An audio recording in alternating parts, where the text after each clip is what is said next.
सरल शब्दों में ये अमेरिकी डॉलर के वर्चस्व को चुनौती दी गई है, उसकी ताकत को चुनौती दी गई है। कैसे? अब मैं आपको बताने जा रहा हूं। रशिया ने कहा है कि अपने भविष्य में यूरोप उसके तेल गैस खरीदेगा तो पेमेंट यूएस डॉलर या यूरो में नहीं बल्कि चीन के युवान में करनी पड़ेगी। इसका असली मतलब क्या है? नंबर 1, डॉलर सिस्टम को चैलेंज करने की कोशिश।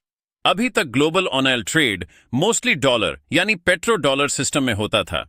रशिया दिखाना चाहता है कि अब वो डॉलर पर निर्भर नहीं है। ये डीडॉलराइजेशन की दिशा में यानी डायरेक्शन में एक कदम है।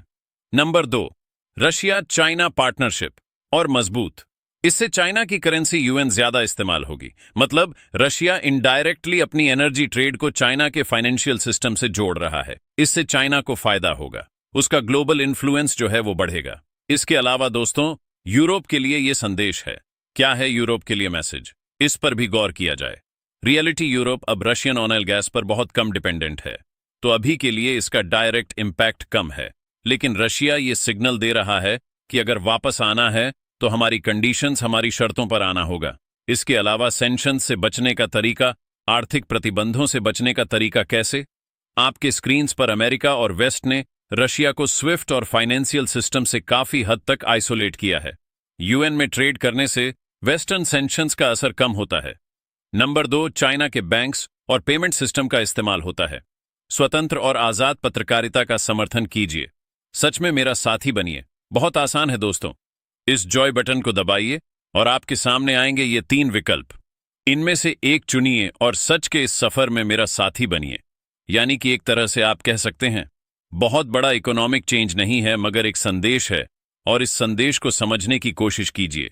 क्योंकि डोनाल्ड ट्रंप ने जिस तरह से ईरान पर युद्ध थोपा है, उसके बाद हॉर्मुज की खाड़ी में जिस तरह से संकट आया है, तेल कारोबार को लेकर जो काले बादल छाए हुए हैं, रशिया ये दुनिया को बताना चाहता है कि ट्रंप की जिद और नेतन्याहू की हवस के चलते अब दुनिया तबाही के रास्ते पर है, और इस पर हम मौके पर चौका लगाना नहीं भूलने वाले हैं।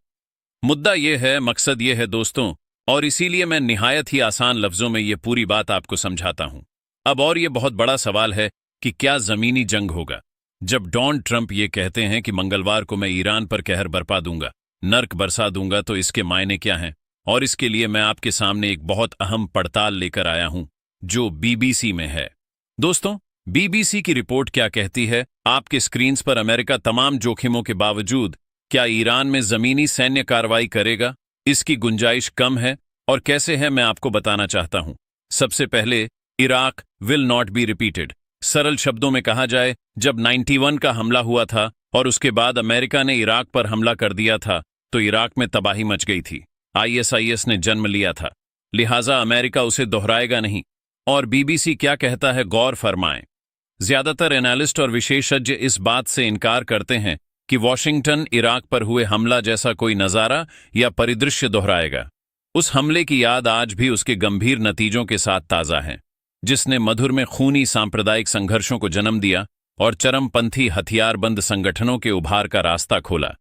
इंटरनेशनल क्राइसिस ग्रुप में ईरान मामलों के विशेषज्ञ निसान रफाती पूरी तरह जमीनी हमले और आपात स्थिति के लिए तैयार की गई सैन्य योजनाओं के बीच फर्क कर